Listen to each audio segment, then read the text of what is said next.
Canto 5. The Godheads of the Little Life. This is the ephemeral creature's daily life. As long as the human animal is lord, and a dense nether nature screens the soul, as long as intellect's outward-gazing sight serves earthy interest and creature joys, an incurable littleness pursues his days. Ever since consciousness was born on earth, life is the same in insect, ape, and man, its stuff unchanged, its way the common root. If new designs, if richer details grow, and thought is added, and more tangled cares, if little by little it wears a brighter face, still even in man the plot is mean and poor. A gross content prolongs his fallen state. His small successes are failures of the soul. His little pleasures punctuate frequent griefs. Hardship and toil are the heavy price he pays for the right to live, and his last wages death. An inertia sunk towards inconscience, a sleep that imitates death is his repose. A puny splendor of creative force is made his spur to fragile human works, which yet outlast their brief creator's breath.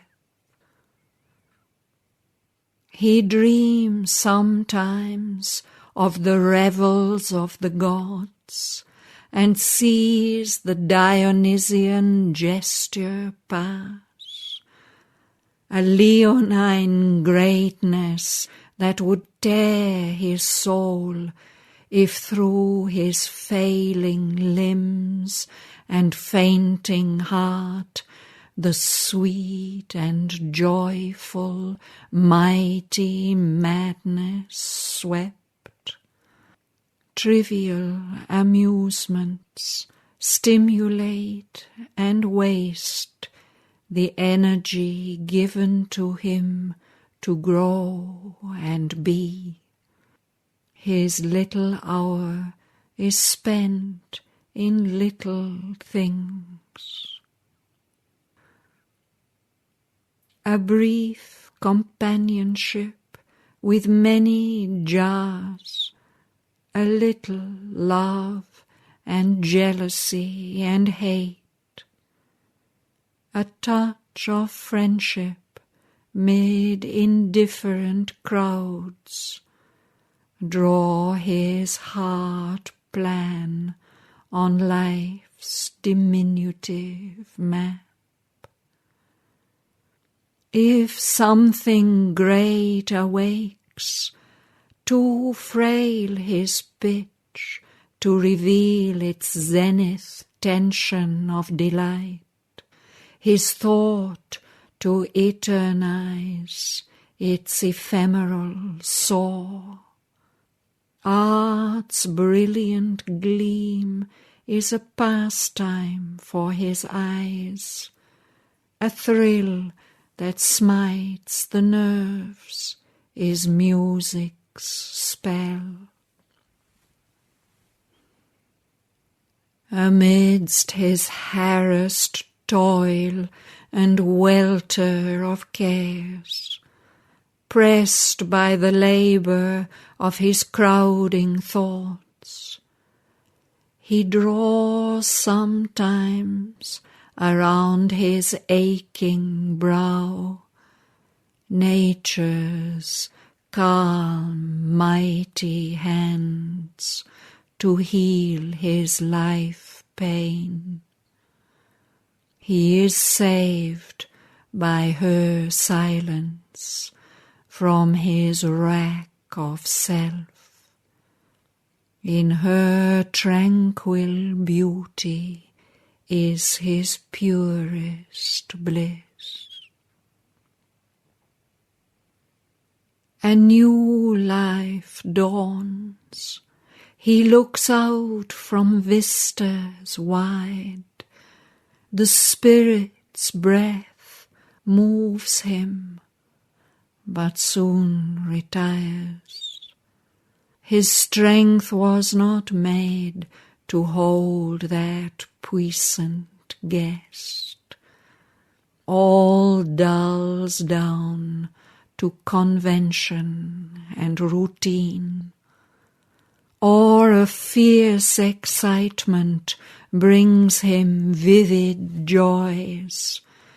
His days are tinged with the red hue of strife, and lust's hot glare, and passion's crimson stain. Battle and murder are his tribal game. Time has he none to turn his eyes within and look for his lost self and his dead soul. His motion on too short an axis wheels. He cannot soar, but creeps on his long road.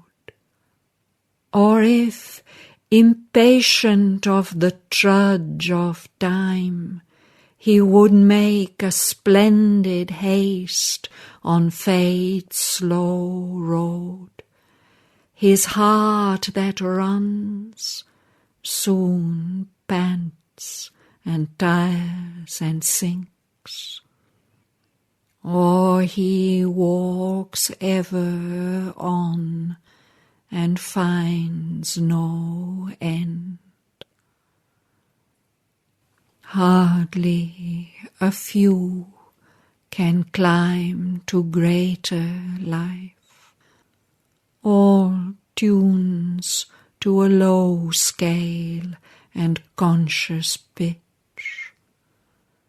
His knowledge dwells in the house of ignorance. His force nears not even once the omnipotent. Rare are his visits of heavenly ecstasy. The bliss which sleeps in things and tries to wake breaks out in him in a small joy of life. This scanty grace is his persistent stay.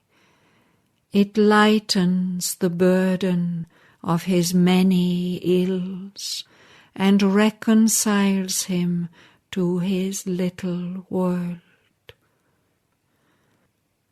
He is satisfied with his common average kind. Tomorrow's hopes and his old rounds of thought, his old familiar interests and desires, he has made into a thick and narrowing hedge, defending his small life from the invisible. His being's kinship to infinity he has shut away from him into inmost self, fenced off the greatnesses of hidden God. His being was formed to play a trivial part in a little drama on a petty stage. In a narrow plot he has pitched his tent of life beneath the wide gaze of the starry vast. He is the crown of all that has been done. Thus is creation's labour justified. This is the world's result, nature's last poise. And if this were all, and nothing more were meant, if what now seems were the whole of what must be, if this were not a stade through which we pass on our road from matter to eternal self, to the light that made the worlds, the cause of things, well might interpret our mind's limited view existence as an accident in time, illusion or phenomenon or freak, the paradox of a creative thought which moves between unreal opposites. Inanimate force struggling to feel and know, matter that chanced to read itself by mind, inconscience monstrously engendering soul. At times all looks unreal and remote. We seem to live in a fiction of our thoughts, pieced from sensation's fanciful traveller's tale, or caught on the film of the recording brain, a figment or circumstance in cosmic sleep. A somnambulist walking under the moon, an image of ego treads through an ignorant dream, counting the moments of a spectral time. In a false perspective of effect and cause, trusting to a specious prospect of world space, it drifts incessantly from scene to scene, whither it knows not, to what fabulous verge. All here is dreamed, or doubtfully exists. But who the dreamer is, and whence he looks, is still unknown, or only a shadowy guess. Or the world is real, but ourselves too small, insufficient for the mightiness of our stage. A thin, lithe curve crosses the titan whirl of the orbit of a soulless universe, and in the belly of the sparse rolling mass a mind looks out from a small casual globe and wonders what itself and all things are. And yet, to some interned subjective sight that strangely has formed in matter's sightless stuff, a pointillage minute of little self takes figure as world being's conscious base. Such is our scene in the half-light below. This is the sign of matter's infinite. This the weird purport of the picture shown to science, the giantess, measurer of her field, as she pores on the record of her close survey and mathematizes her huge external world. To reason bound within the circle of sense, or in thought's broad, impalpable exchange, a speculator in tenuous, vast ideas, abstractions in the void, her currency, we know not with what firm values for its base. Only religion in this bankruptcy presents its dubious riches to our hearts, or signs unprovisioned checks on the beyond. Our poverty shall there have its revenge. Our spirits depart, discarding a futile life into the blank unknown, or with them take death's passport into immortality.